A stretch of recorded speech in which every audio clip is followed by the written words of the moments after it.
Ladies and gentlemen, you are watching the Reds Report. I am Chris Ridyard. Alongside me is my partner in crime, as always, Carl van der Water. And you well? How are we doing? Yeah, well, so far so Good. good. It's the countdown now, isn't it? 24 hours exactly. Yep. Quick intro, because I don't want to waste time, Carl. I know that people have got things to be doing. I'll stop talking. Busiest men in the world, these two. Adam Oxley, BBC Radio Sheffield. Most handsome one out of BBC Radio Sheffield, may I add? Yeah, well, that's not hard, is it? You told Mike McCarthy same last week. You can't do that. I did. Also, we have with us former Barnsley FC player and former Barnsley FC manager, promoted, doing both roles. Brilliant. All right, Paul, nice to see you. Hey, good, thanks, gents. I'm all right. Good man. We better crack on, aren't we? We're going to put the last game behind us. We are going to preview the Luton game. Thank God, everybody's thinking. Thank God, because we don't want to talk about that anymore. We've had enough. It was terrible. Anyway, Carlo, we'll start with yourself. Everybody's healthy and fit, apparently, according to Struber. That's good news. Yeah. We had the test back regarding COVID. Again, no positive test for Barnsley. Obviously, the injury, one injury. Other than that, we're all fine. Yeah. No excuses then, is there? He's got. Listen, he keeps saying it. You know, he's got 20 or 25 players to choose from. In more days than one, I think it's going to be, a big day. I think players are going to be called upon, but I think Struber has to be called upon. And, this is now where his man management skills come to the test, I suppose. He's had 2.5 days to get him over one of the worst halves of football I've seen us play this season, at least. And it's a young squad, and it's a very pressurised cauldron that they're sort of playing in. So let's see what he's done. Yeah. Question to you, Paul. Regarding Saturday, Struber mentioned it was a one-off. First and foremost, how does a one-off actually happen? How can you go from being so good to so dire? That's my first part of the question. And then basically, how do you recapture that? How do you recapture what you were like before that one-off? 2 questions for you, Paul, there. Well, we spoke last time I spoke to you guys. We spoke that one of the improvements they made were cutting out mistakes. And then you look at the goals they conceded the day, lots of individual mistakes. And when you're a team at the bottom, if you go behind early doors, especially if you go 2 behind, it's a totally different atmosphere, totally different. And it affects the performance, it affects everything. So, yeah, you could still have had that dire half of football, as you put it, but only been 1 down, or it's still been 0-0 at half time, and it's a different second half. But because the game's gone away, then you just want a whistle to go. They were never getting back into it after that, never. So, yeah, you've got to put it to bed and move on. And I think the fact it is a young team, you've got to acknowledge that there's going to be performances like that. There's going to be mistakes. If you dwell on it and beat them up over it, they'll perform like that again. But we've also seen the 3 games before where they picked up 7 points. Yeah. Picked 7 points up off the next 3 games and everyone's happy. Yeah, so it's just a case of reinforcing that amongst the players then, Paul, to get them to... Yeah, maybe. I don't know if there'll be a change in personnel pick or change shape again. I'm not sure. And I didn't see the game, so I don't know exactly what he did different or what the players did. So, as you say, may look to change things that way as well to send a different message. Yeah. Adam, you've been a very busy man. You've been around all the grounds in South Yorkshire, seeing plenty of different teams playing. Question to you, I guess, is regards to the squads. The players that he's been using, really, particularly the starting 11, has not changed so much. He's probably been picking from the same 13, 14 pool of players. Has that been a common theme that you've seen in Sheffield United and Sheffield Wednesday, the other teams you've seen? Have they been changing, or have they been kind of keep with the same squad, just like Struber, really? Well, I think all of the teams try to stay as same as they possibly can. That's what Sheffield United's success in the Premier League's been built on this year, getting a very similar 11 out. Of course, recently, Jack O'Connell's been injured, came back at Burnley, so that was a real bonus for them. John Fleck's still out, John Lundstrom's still out. First time this season that Sheffield United have really had a few injuries, but Chris Wilder, the players that are in have done very well. Jack Robinson and Ben Osborne, but by and large likes to try and stick the same.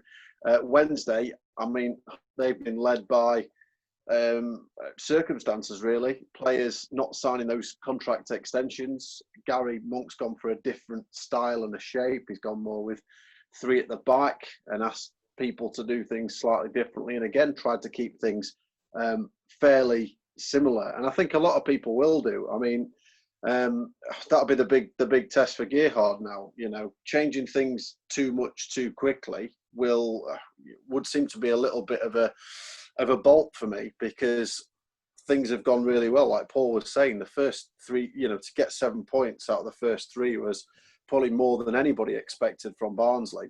So I think that's why the weekend comes as such a big shock. So, you know, I don't think he will change it wholesale in terms of tactics and personnel. He might swap a couple, but I think it's at this stage of the season, when the players have been together so much and have gone through so much, and irrespective of their age, it's now a time individually to look yourself in the mirror and step up. They've got to do it. They've got to do it this week. They've got 2 huge games.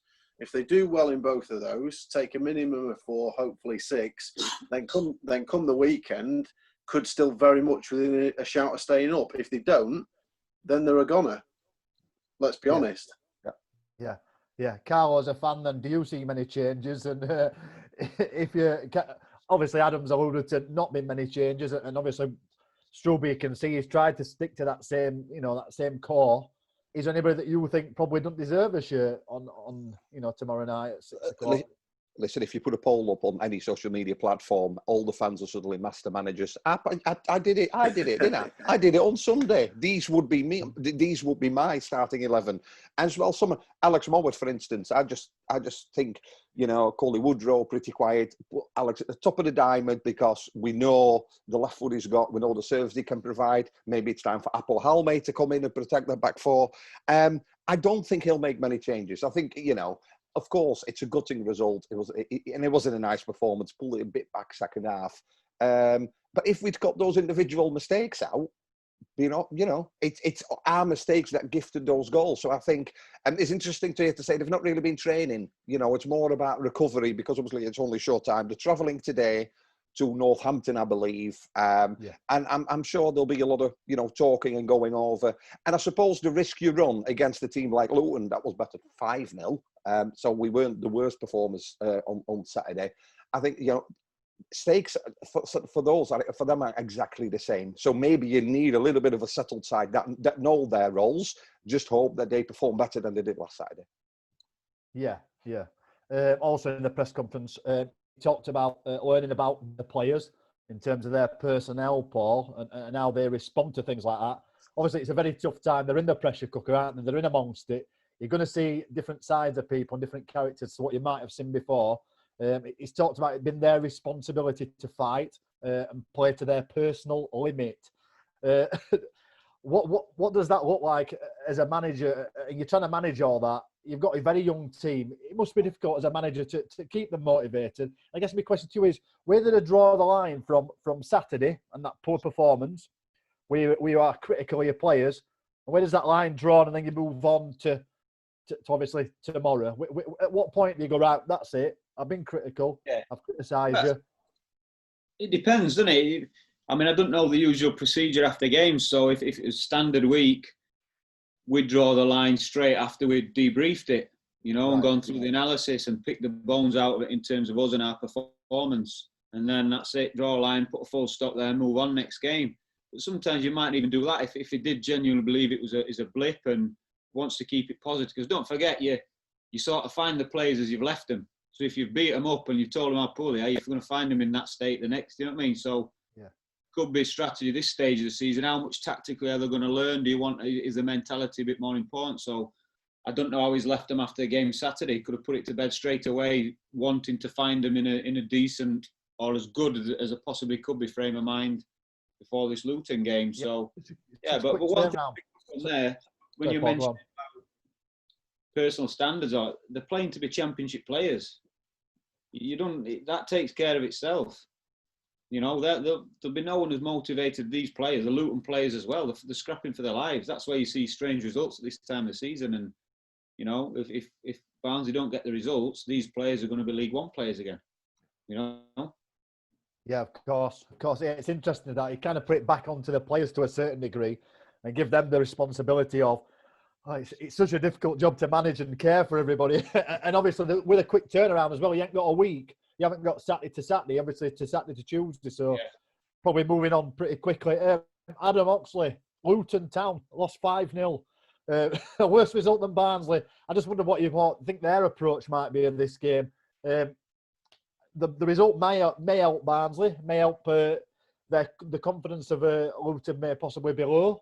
I don't know. What's your thoughts on that? Well, clearly, obviously, Barnsley came back from lockdown, bottom of the league, and had the most to do. And they've managed to get themselves, back in the mix and above Luton Town, which is a huge achievement in itself. And they knew they had to do that. I think both clubs, though, now will know that they have absolutely nothing to lose. I think the rest of the division has pegged them both as already gone. There's a few point gap anyway. I know that Middlesbrough seem to be combusting, even with Warnock in charge. Hull, you don't really know. We don't want to talk about Malik Wilkes because that's just very frustrating at the minute. But in terms of these and in terms of what Luton you're going to get, you'll get a reaction from both. If both managers tomorrow didn't see a reaction from their players after getting tonked at the weekend, then you might as well stick the white flag up now. So I do expect both teams to react well tomorrow. They as a game, who knows what it'll be? It could well be a little bit nervy because both teams know how important it is. But equally, personally, I think it'll be a half-decent game because both will be looking to respond from the weekend and both will know that, they've got to win the game. They have to win the game tomorrow. I really hope that Barnsley can do it as well. There's nothing in that Luton team to scare Barnsley. There's nothing in a lot of the teams down the bottom of the Championship, as we've seen. We've seen Barnsley beating some good teams this year. It's more themselves. If they can get it together, like Paul said earlier, cut those mistakes out. If there is one, forget it, move on quite quickly, keep it solid, and just remind themselves how well they've done before the weekend. Adam, it is a must-win, isn't it? A draw's no good for either team, is it? Mike tried his best earlier in the press conference to draw that out of Gerhard, but Paul will know that was very unlikely that Gerhard was going to say, yes, this is absolutely a must-win game, and if we don't win, X, Y, and Z is going to happen. That's definitely not in the coach's media manual to say that. But he admitted it was a big game. He knows it's a big game. He knows it's a big game. He knows that, realistically, Barnsley need to win it. If they draw tomorrow and win against Wigan at the weekend, and other games and results go with them, could Barnsley still be in with a shout of staying up? Absolutely. So it's not the season's over if they don't win tomorrow. But realistically, a lot of things are going to need to happen and go for Barnsley. If they lose tomorrow, then a lot of things are going to have to go with them. They'll probably have to win the rest of the games, which you look at the course of the season, and the likelihood of that is slim. So, for me, because I'm able to say it, because I'm a journalist, it's a must-win game tomorrow. Thanks, Adam. Carlo, as a fan then, you watched the game Saturday, highly frustrating, no doubt. I took dog out straight away. I'm sure that you turned your focus onto something else. What do you want to see as a fan this Saturday? What more do you need to see from Barnsley? Gerhard Struber alluded to Luton's shape, he alluded to systems, and that not been important. It's about Barnsley and what we get from them. What do you want from Barnsley as a fan, Carlo? I think as a fan, you want us to be able to express as we'd like to do on the pitch. High pressing, high intensity, and for whatever reason, in the first 10 minutes after the first goal really went in, that went to pop the whole game plan. I think if Barnsley can grab a hold of the game, and I think the first, always isn't it a cliche, but I think if you can score that first goal, both teams, bottom of the league, 4-0, 5-0 losses, I think that first goal will give a huge amount of confidence to whichever team scores first.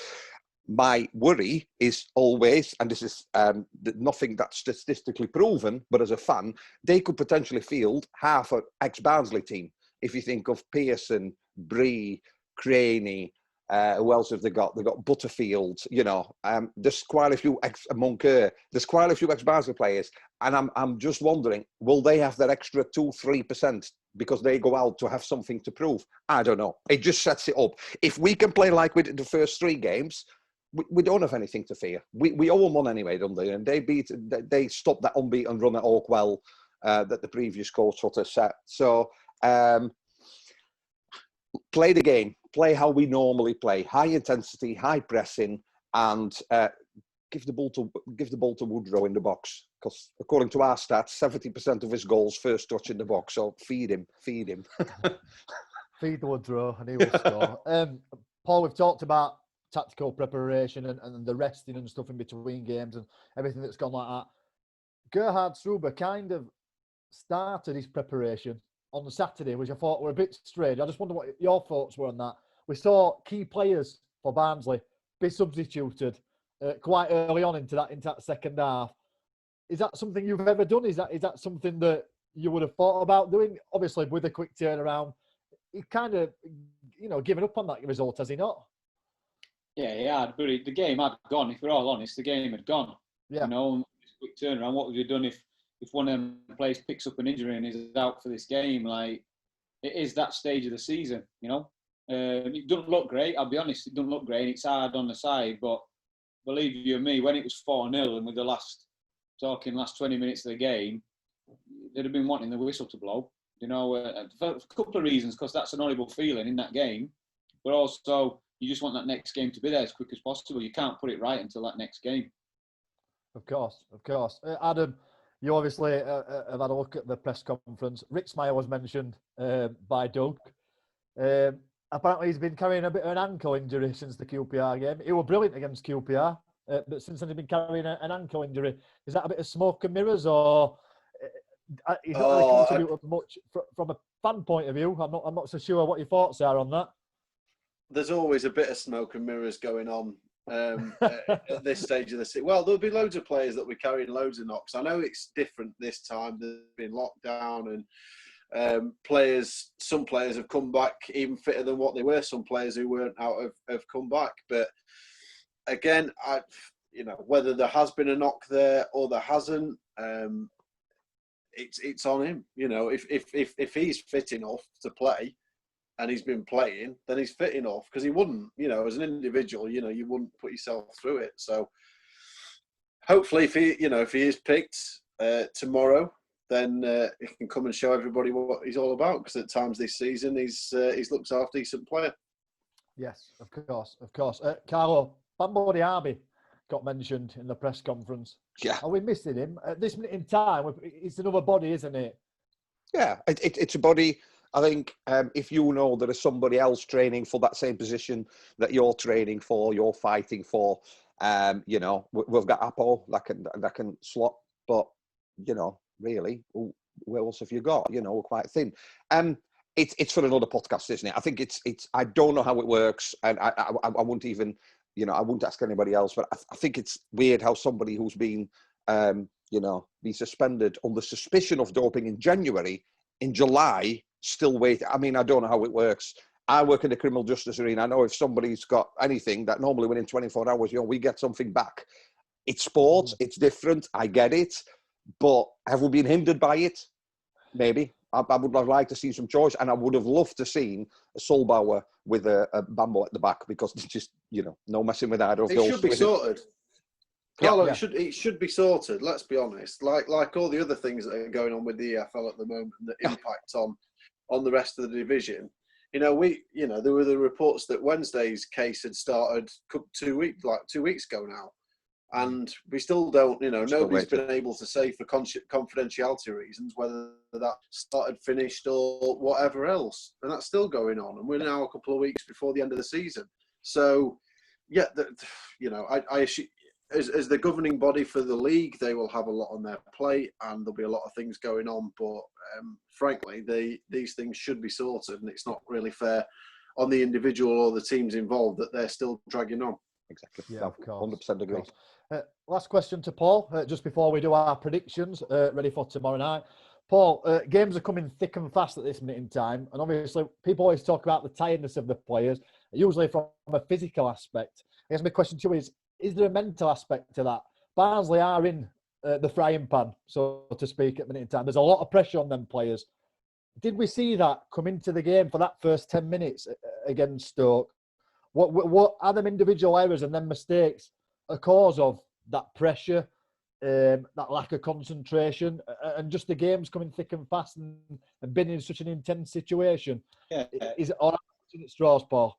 No, it's not. It's not because the games are coming thick and fast. The Championship's notorious for that. You know, Saturday, Tuesday. You can go on for 3 weeks doing that. So that's not an issue. It's more the intensity, the pressure of it. You know, because it takes over your life. Like I said, these players know that if they don't stay up, the League One players, it has a big impact on them, the careers, everything. So it's an emotional intensity. Same with the staff. It's an emotional thing. So that's what takes its toll. You know, yeah. Physically, it is proven, look, you do need more time than Saturday, Tuesday consecutively to recover, without a doubt. If you do that forever, you're increasing risk of injuries and stuff. We know that. But in terms of this short period of time, no, physically, if you get the mental side right, it'll carry your body through it without a doubt. But emotionally, it's a tough thing because it takes over your life. Like, you're constantly preparing for a big event. And it's different from the top to the bottom. Whilst it's the same toll on your body, you know, if it's a happy feeling you're chasing, or it's totally different to, like, I've been speaking, I listen to you three, and it's funny listening to talk about, like, from a fan's point of view, the Luton game, you know, and it's a must win, and like fearful, and not one of you said, yeah, but a win, and do you know what? We're favourites to stay up because his form's better than Hull and Middlesbrough. Do you know what I mean? That's how I'm looking at it. Yeah. Even 4 points from these next 2 games, I think Barnsley's in a great position to get for coming next. Why should we? All them other teams are playing teams who are better than them, you know, in terms of the league. So, from my point of view, what an opportunity it is. So, a point in doom and gloom, but 3 points, you're level with Middlesbrough, and a point behind Hull, and their form's absolutely dire. So, all of a sudden, Barnsley are favourites to stay up above them. So that's sort of what your mentality needs to be for staff and players. Like, well, it's a huge opportunity. This season could look totally different after these next 2 games. And Paul, that's why we give you the big money. That's why we get you on, you know. We love that. The big money. Love that. He means that text I sent yesterday, Paul. No, Paul, yeah, you're right. We ain't got to predictions yet, Paul, and you've swung me there. I've changed my mind now on big prediction. So get ready for that. Adam Oxley, score prediction, goal scorer. You're the man. You can do it. Oh, prediction and goal scorer. Right. Well, I'll go with my heart for tomorrow. And if you look at what Gerhard's done with the Reds since he came in, and what has by and large happened, I'm going to back him tomorrow. I'm going to back him to win 2-1 tomorrow. Neither defence from the weekend is particularly sure of itself. I think that's fair to say. So I could see both teams scoring, but I just think there's a little bit about Barnsley over the last few weeks, and I know Luton also got tonked at the weekend, but they've shown quite a little bit. There's there's the element of youth to it, and you know, because I like the guy, Jacob Brown, for me. I reckon either Brownie, whether he starts, whether he's off the bench, I'd love to see Brownie score tomorrow. You can come back on, Adam. You can come back on. That's just me. You know, Paul's influenced me with a bit of positivity. No, I do think there's a bit about him, and it's not just because I'm doing the round trip to Luton tomorrow and I'm trying to hope for a victory that can do that. But yeah, absolutely. They can go there tomorrow and they can win tomorrow. Sounds good to me, Adam. Carlo? Yeah, well, one or two ways for me, honestly. It'll either be 3-2. Well, 3 actually, Carlo. They can win and lose. Carlo, that's football. To me, it's either 3-2 and it's very nervy, or Barnsley get an early goal, and then I can see us winning 2 or 3-0. But I think Woodrow will show his talent if he gets the service, and he will, you know, when everybody's saying he's not done anything, in those sort of moments, that's when you want to call him Woodrow on the pitch. So I'll say Woodrow, and I'll go with a 3-2 win. I'm gonna go. I was just about to say 3-1. I'll say 3-1 to Barnsley, and I'd like Colin Woodrow as well to raise his game a little bit and get on the score sheet. We'll finish with Paul. Paul, I think I know what you're going to say. My scores there, so we're going to say 2-1 till Adam said it, and I thought I can't say the same. Then I can still say it. You can still say it, Paul. Carl said that, so you can have whatever you want, Paul. 4-0. I think I'm being ultra positive, say 2-0, because I think both teams will score, but just to have a different score, 2-0. 2-0. Okay, Paul. Like it. I can live with that. a late one on the break, make it 2-0. That sounds wonderful. We'd all be very happy. Thank you very much for joining us. Adam Oxley, as always, safe journey tomorrow and bring back 3 points. Carl, thank you very much for joining us on our podcast. Thank you very much. No problem. And as always, Heckingbottom, thank you very much for your input and insight and knowledge. It's brilliant for you to depart that on us. We appreciate it very much. Thank you, everybody. We'll see you all later. Thanks See you very later, much. guys.